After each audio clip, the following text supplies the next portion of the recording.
네, 여러분 안녕하십니까? 모태미인 태교의 비밀 강의를 맡은 김경미입니다. 네, 지난 시간에 태교가 왜 오늘날까지 여러 사람들한테 그렇게 관심을 가지고 있는지, 그리고 그 우리나라의 태교서인 태교신기에 관해서 잠깐 언급을 해드렸는데요. 오늘은 이 태교서인 태교신기의 내용을 한번 살펴보려고 합니다. 자, 지난 시간에 이사주당이 썼던 태교신기라고 하는 것의 책의 의의에 대해서 설명을 드렸었는데요. 이 태교신기의 내용을 살펴보면은 참으로 놀라운 일들을 우리가 발견하게 됩니다. 왜냐하면 이 이사주당이라고 하는 인물이 살았던 시대는요, 조선시대 영정조 시대입니다. 그러니까 사실은 여성이 사회적으로 활동을 하기도 좀 어려운 시대였고요. 그리고 현대적인 그런 생각을 하기에는 더더욱 어려운 시대였겠죠. 하지만 이사주당의 태교신기라고 하는 책을 보게 되면요. 이 여인이 굉장히 그 사고가 현실적인 감각을 가지고 있구나. 라고 하는 것들, 그리고 현대적인 감각을 가지고 있구나라고 하는 것들을 우리가 살펴볼 수 있는데요. 한번 그 태교신기만이 가지고 있는 독특한 태교 방법을 통해서 왜 이사주당이 현대적인 감각을 가진 그런 태교를 썼는지를 한번 살펴보도록 하겠습니다. 자, 이사주당이 이야기하고 있는 독특한 태교 방법은 크게 세 가지로 우리가 나누어 볼 수가 있는데요. 아버지 태교인 부성태교와 주변 가족들의 태교 방법, 그리고 임신부의 태교 방법인 양태를 통해서 우리가 알아볼 수가 있습니다. 자, 먼저 부성태교부터 한번 알아볼까요? 자, 태교신기 제1장에 나와 있는데요. 제가 한번 본문의 해석본을 읽어보도록 하겠습니다. 아비 나음과 어미 기름과 스승 가르침은 모두 한 가지다. 의술을 잘하는 자는 아직 병들지 아니함을 다스리고 가르치기 잘하는 자는 태어나기 전에 가르친다. 그러므로 스승의 10년 가르침이 어미가 잉태하여 10달 기름만 갖지 못하고 어미가 10달 기름이 아비 하루 낳는 것만 못하다라고 되어 있습니다. 우리는 보통 교육이라고 하면 아이가 태어난 이후의 교육을 생각을 합니다. 하지만 태교를 공부를 하면서 아이가 태어난 이후의 공부도 물론 중요하지만 이 어머니가 할 수 있는 아이를 가진 그 10달 동안의 태교도 중요하구나라고 하는 것들을 알 수가 있었죠. 자, 그런데 태교신기에서는요, 이렇게 아이가 태어나서 10년 동안 공부한 것이 그것보다 어머니가 10달 동안 배 안에서 태교를 잘하는 것이 훨씬 더 중요하다라고 이야기를 하고 있고요. 사실 어머니가 배 안에서 10달 동안 태교를 하는 것보다 훨씬 더 중요한 것을 아버지의 일일 정심이라고 이야기를 하고 있습니다. 자, 어머니와 아버지가 만나서 그 하루 만에 아이를 낳을 때 바로 그때의 아버지의 마음가짐이 굉장히 중요하다라고 이야기를 하고 있는데요. 이것은 현대 과학적으로도 밝혀진 사실입니다. 자, 아버지의 정자가 성숙하게 자라려면요, 보통 3개월 정도가 걸린다고 해요. 자, 그러니까 아버지의 정자가 깨끗하고 아주 성숙한 그런 정자로 자라기 위해서는요, 최소한 아버지 될 사람은 3개월 동안 뭐 술을 먹는다던가 아니면은 담배를 피운다던가 뭔가 화를 많이 낸다던가 아니면 스트레스 받는다던가 이런 일들은 하지 말아야 되겠죠. 이런 일들을 하게 되면은 완벽하고 그리고 깨끗한 그런 정자를 만들어내기가 어렵기 때문입니다. 자, 이렇게 태교신기는요, 그 당시에는 부모들이 태교를 했지만 사실은 어머니가 태교를 하는 것에 훨씬 더 집중을 했을 텐데 이렇게 아버지의 태교를 강요했다는 것, 그리고 강조했다는 것을 보면은 이사주당이 태교를 생각할 때는 굉장히 현대적인 감각을 가지고서 이 태교를 설명하고 있구나라고 하는 것들을 우리가 엿볼 수 있는 대목이 되겠습니다. 자, 두 번째로 태교신기의 독특한 태교 방법은 가족 모두가 동참하는 태교입니다. 자, 태교신기 제4장에 나와 있는데요. 태를 기르는 것은 어미 자신뿐만 아니라 온 집안 사람들이 항상 공경하고 조심해야 한다. 분한 일을 듣게 해서는 안 되니 임신부가 화를 낼까 두려함이고 흉한 일을 듣게 해서는 안 되는데 이는 임신부가 두려워할까 염려함이며 난처한 일을 듣게 해서는 안 되는데 이는 근심할까 염려함이고 급한 일을 들려주지 않는 것은 임신부가 놀랄까 염려함이다 라고 되어 있습니다. 자, 우리가 오늘날에도 어때요? 임신부가 있으면 그 임신부 혼자 태교를 잘한다고 해서 좋은 것이 아니죠. 이 임신부 주변에 있는 사람들이 굉장히 중요합니다. 그래서 뭐 시댁 식구라던가 친정 식구라던가 또 요즘은 그 결혼을 한 이후에도 왕성하게 사회 활동을 많이 하시잖아요. 그러면은 자신이 사회 활동을 하는 데 있어서 가까이 있는 친구라던가 또는 사업을 하는 사람이라던가 또는 같이 동료라던가 이런 사람들이 그 임신부가 태교를 잘할 수 있도록 도와주는 것, 이런 것들이 상당히 중요하다라고 이야기를 하고 있습니다. 결국 이 이사주당은요. 태교라고 하는 것은 임신을 한 임신부 혼자만 짊어지는 그런 과제가 아니라 가장 중요한 것은 내 주변에 있는 남편, 특히 남편과의 하루 정심, 그 정심이 정말 중요하고 그리고 거기서 더 벗어나서 내 주변에 있는 가까운 사람들이 이 임신부를 도와줘야 한다라고 이야기를 하고 있습니다. 자, 이 임신부의 태교 방법, 그 태교신기에서 이야기하고 있는 독특한 태교 방법 중에 하나가 바로 양태라고 하는 것인데요. 이 양태 부분을 살펴보면 임신부 몸을 위한 통한 양태와 임신부 마음을 통한 양태로 두 가지로 나누어서 이야기를 하고 있습니다. 자, 그런데 몸을 통한 양태는 어떻게 하는 것이냐 하면 아마 우리가 많이 들어왔던 말 같습니다. 자, 우리 임신한 사람한테 어떻게 이야기해요? 자, 사과 하나를 먹어도 뭐 거기가 이렇게 예쁘게 잘려진 거, 그리고 또 사과 하나를 먹어도 뭐 벌레 먹거나 아니면은 뭐 색깔이나 모양이 좀 이상한 거, 이런 것들은 먹지 말라고 이야기하잖아요. 그죠? 이러한 것들을 설명하고 있는 부분이 바로 몸을 통한 양태 부분이 되겠습니다. 그래서 좋은 것을 많이 보고 그리고 좋은 것만 먹고 제철 음식 많이 먹고 그리고 모양 이상한 거 이런 거 먹지 마라. 그리고 앉을 때도 이렇게 바른 자세로 앉아야지 뭐 기대거나 뭐 짝다리 짚거나 발을 떨거나 이렇게 하지 마라. 이런 것들을 적어 놓은 부분입니다. 자, 그런데 저는 이 몸을 통한 양태는 우리가 일반적으로 많은 부분 알고 계신 부분이라서 저는 오늘은 이 마음을 통한 양태 부분을 한번 이야기해 보려고 합니다. 태교신기에서는 마음을 통한 양태 부분을 중요하게 이야기를 하고 있는데요. 그 중요한 부분이 바로 재라고 하는 부분입니다.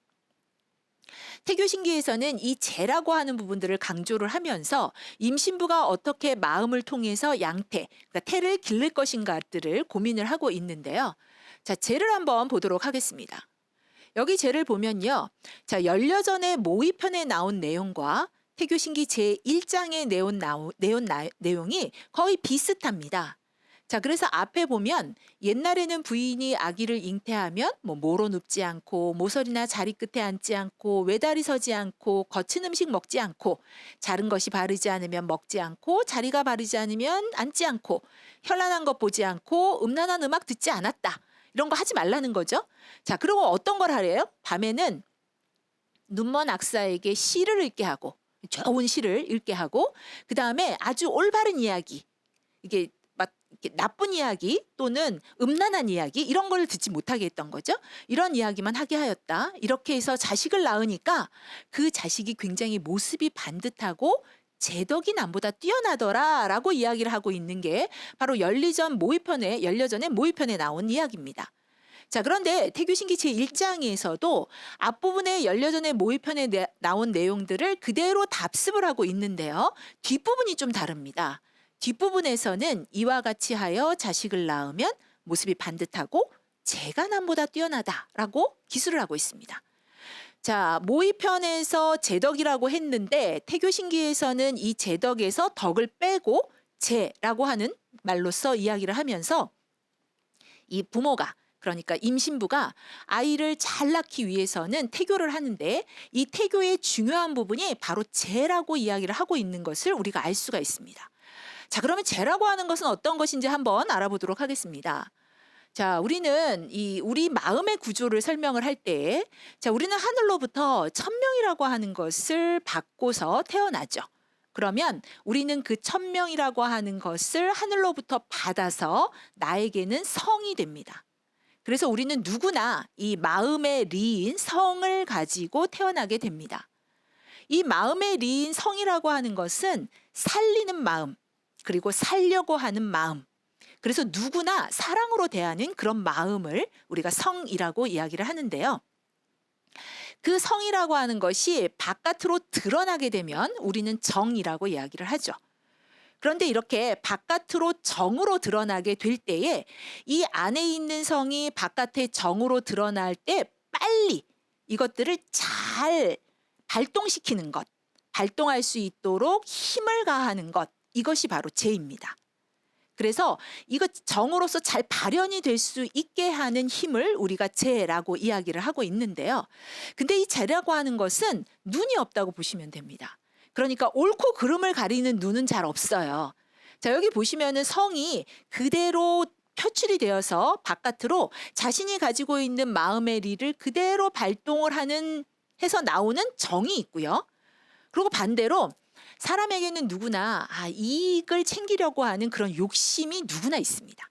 그런데 그 욕심의 눈으로 이 성이라고 하는 것이 발동이 되어서 정으로 나오게 되면 우리는 이것을 두 번째 마음이라고 해서 두 번째라고 하는 버금 아자와 마음이라고 하는 심자를 결합한 악이라고 하는 글자를 쓰게 되는데요. 이렇게 두 번째 마음으로 나오는 마음도 생기게 됩니다. 그런데 이 죄라고 하는 것은 이것이 똑바로 발동이 되는지 아니면 욕심으로 발동이 되는지에는 별로 관심은 없습니다. 그럼 어디에 관심이 있느냐? 이 성이라고 하는 것이 정으로 발동이 될 때에 이것들을 푸시해주는 힘, 잘 나갈 수 있게 하는 힘, 이런 힘을 가지게 할 수 있는 것이 바로 이 죄라고 하는 것이죠. 자, 이 죄라고 하는 것은 성에서 정으로 발동될 때만 기여하는 것이 아니라요. 정으로 드러난 것이 행동으로 드러날 때도 발동을 합니다. 푸시를 해주는 힘이라는 거죠. 자, 정으로 이렇게 발동이 됐어요. 내가 너무 졸려요.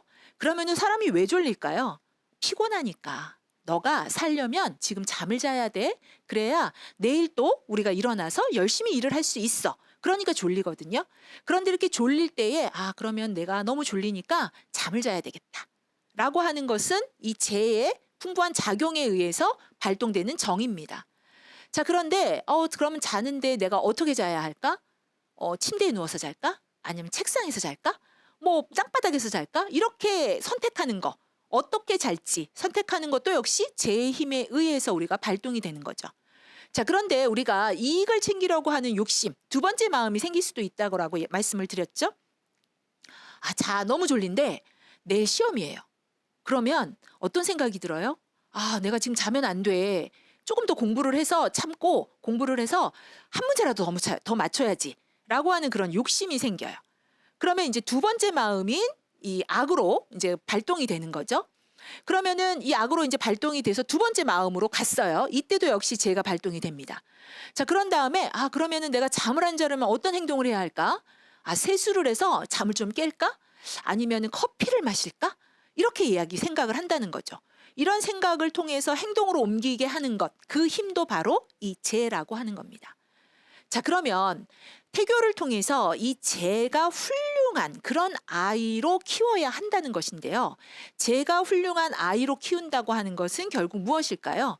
원래 본인이 가지고 있는 본성, 그러니까 변하지 않는 이치, 그 살려고 하는 마음, 살리려고 하는 마음, 그 마음이 그대로 발동할 수 있는 그런 좋은 죄를 길러내야 된다는 이야기입니다.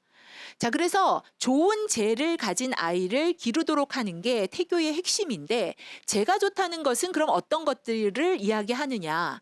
자, 성에서 정으로 일관되게 처음에 가지고 있는 그 성이 그대로 악으로 발현되지 않고 그대로 일차적인 마음으로 정으로 발현되게 일관되게 실천할 수 있는 그런 마음의 힘을 가지게 하는 것, 이것이 바로 죄가 좋다라고 이야기하는 것이고요. 자, 이렇게 일관된 마음을 가지게 되면은 어떤 현상이 벌어지느냐? 바로 의지력과 집중력이 좋아진다는 겁니다. 그러니까 좋은 죄를 가지고 태어난 아이는 이러한 의지력과 집중력이 좋은 아이일 수밖에 없는 것이죠. 자, 세 번째는요. 이렇게 본인이 가지고 있는 본성 그대로를 발현하는 그런 죄가 좋은 아이로 나타나게 되게 되면 결국은 도덕적인 감정 능력이 훌륭한 그런 아이로 자랄 수 있다는 그런 이점이 있는 겁니다. 그래서 태교신기에서는 이 죄가 훌륭한 아이를 키우기 위해서 그러면은 부모는 이 죄가 훌륭한 아이를 키우려면은 어떻게 태교를 해야 할까요? 이 태교를 할 때는 결국 이 재가 훌륭한, 그러니까 임신부가 마음을 통한 양태를 통해서 재가 훌륭한 아이를 키워야 하는데, 이러한 재가 훌륭한 아이를 키우려면은 먼저 임신부가 노력을 해야 되는 거예요. 어떤 노력을 해야 되는지 한번 봐야 되겠습니다. 먼저 경이라고 하는 것을 이야기하고, 두 번째는 근, 삼감이라고 하는 것을 이야기하고 있고요. 세 번째는 극기복례라고 하는 것을 이야기하고 있습니다.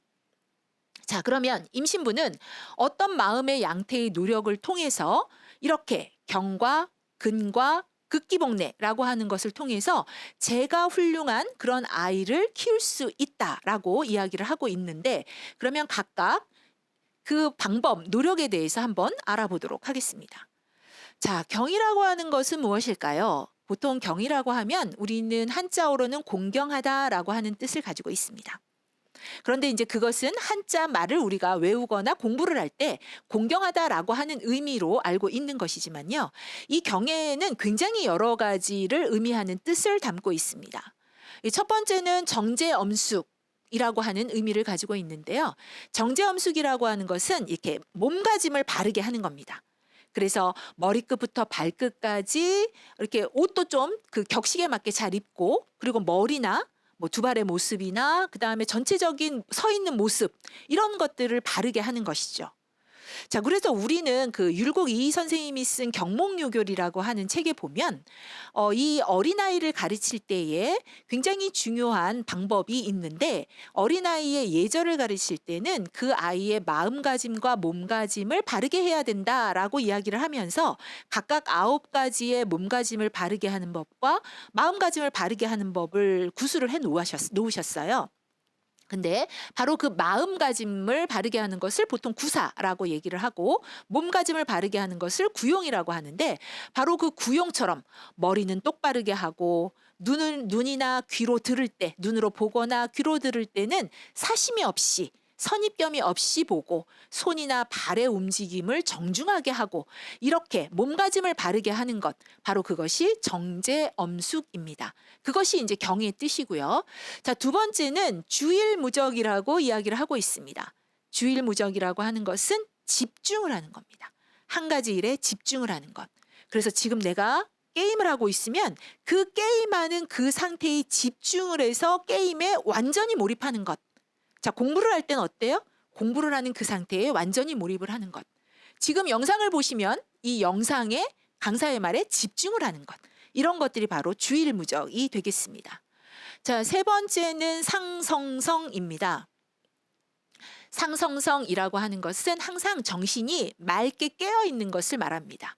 이렇게 우리가 잠자고 일어나면은 굉장히 이렇게 멍한 상태가 되잖아요. 눈도 좀 흐리고, 이런 상태가 아니라 항상 내가 맑고 깨끗한 정신을 갖는 것, 이런 것들을 이제 상성성이라고 얘기를 하고 있고요. 마지막으로는 기심수렴 불용일물이라고 얘기를 하고 있습니다. 자, 우리는 하늘로부터 성이라고 하는 걸 받았어요. 이것은 변하지 않는 이치입니다. 그래서 누구나 사랑하는 마음을 가지려고 하는 그러한 이치를 가지고 있는데요. 그럴 때에 그 마음에 어떠한 단 하나의 욕심도 들어오지 못하게 하는 것, 바로 그것을 우리가 경이라고 이야기를 합니다.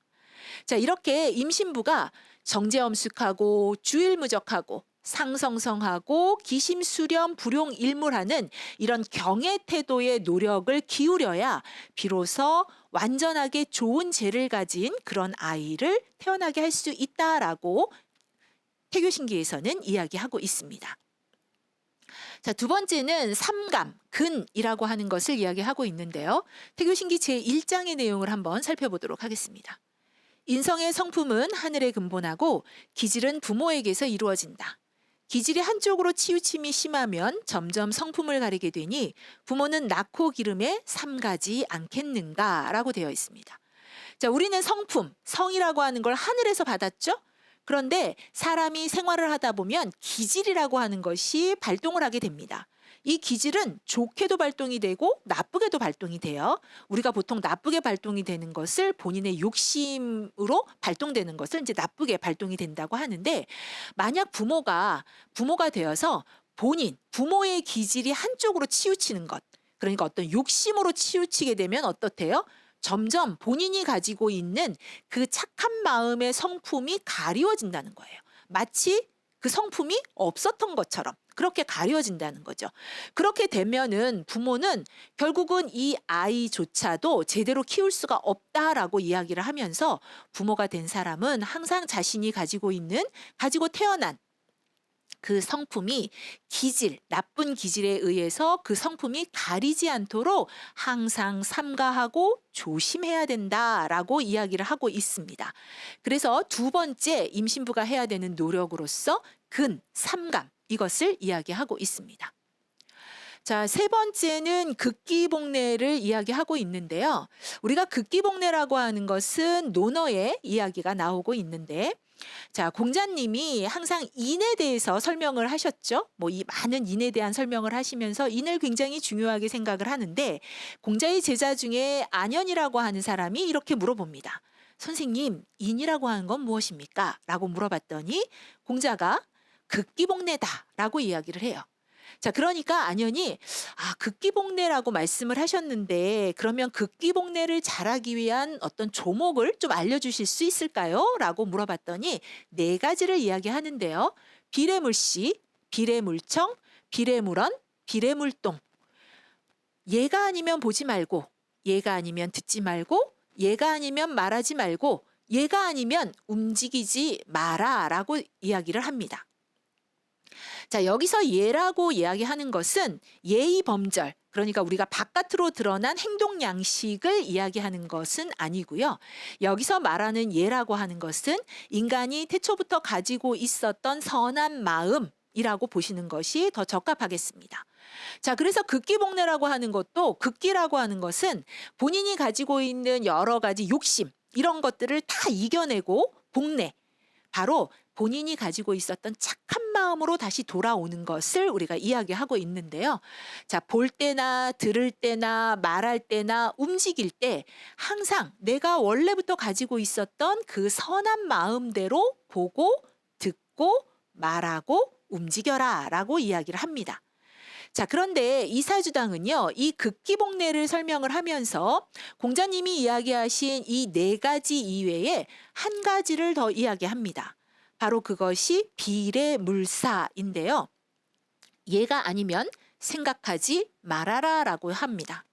자, 그러면 왜 이것을 써 놓았냐 하면요. 자, 보고 듣고 말하고 움직이고 언뜻 보면 이것은 바깥으로 드러나는 행동처럼 보입니다.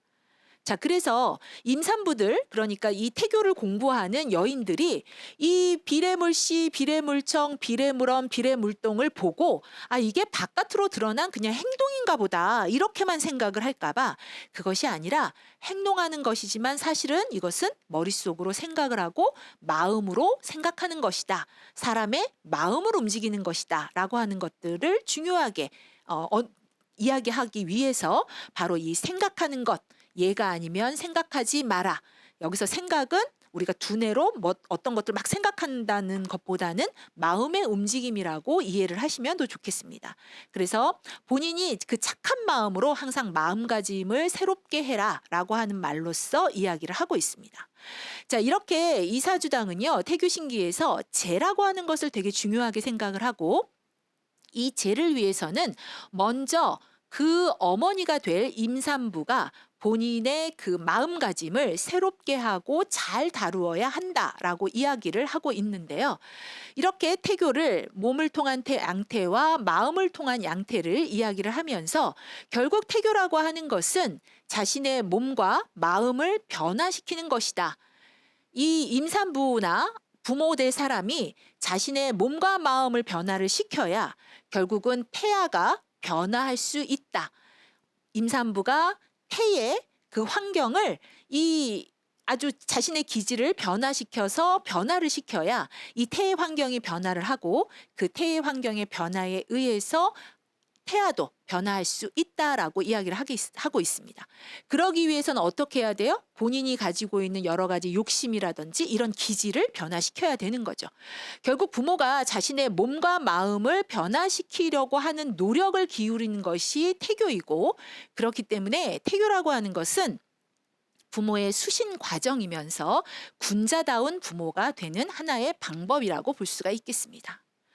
자, 우리가 태교라고 하는 것을 그냥 태준 교육, 배 안에 있는 아이를 가르치는 것이다라고 이야기를 하지만 사실 태교라고 하는 것은 태내에 있는 태아를 교육시키는 것에 근본적인 목적이 있는 것이 아닙니다.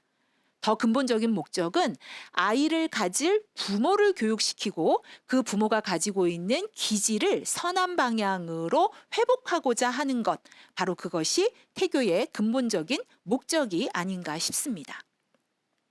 자, 모태미인 태교의 비밀이라고 하는 이것은요, 제가 태교에 관해서 쓴 책인데요. 제가 이 책을 내면서 이 모태미인이라는 그 제목을 쓴 이유는요. 자, 모태미인이라고 하는 건 뭐예요? 배 안에 있을 때부터 아주 아름다운 모습을 가진 아이, 이런 것, 가장 아름다운 모습을 가진 여인, 그런 사람을 우리가 모태미인이라고 이야기를 하는데, 한자 그대로 풀어보면은 배 안에 있을 때부터 아름다운 사람, 여기서 아름다운 사람은 겉모습이 아름다운 사람이 아니라 마음이 아름다운 사람이라고 해석을 하고 싶었습니다. 자, 그래서 모태미인 태교의 비밀, 결국 태교의 비밀이라고 하는 것은 마음이 착한, 마음이 선한, 마음이 아름다운 그런 아이로 만드는 것, 이것이 태교의 비밀이 아닌가 생각이 되고요. 대한민국 전국 방방 곳곳에 정말 마음이 아름다운 모태미인들이 곳곳에서 태어나기를 바라면서 오늘 강의를 마치도록 하겠습니다. 감사합니다.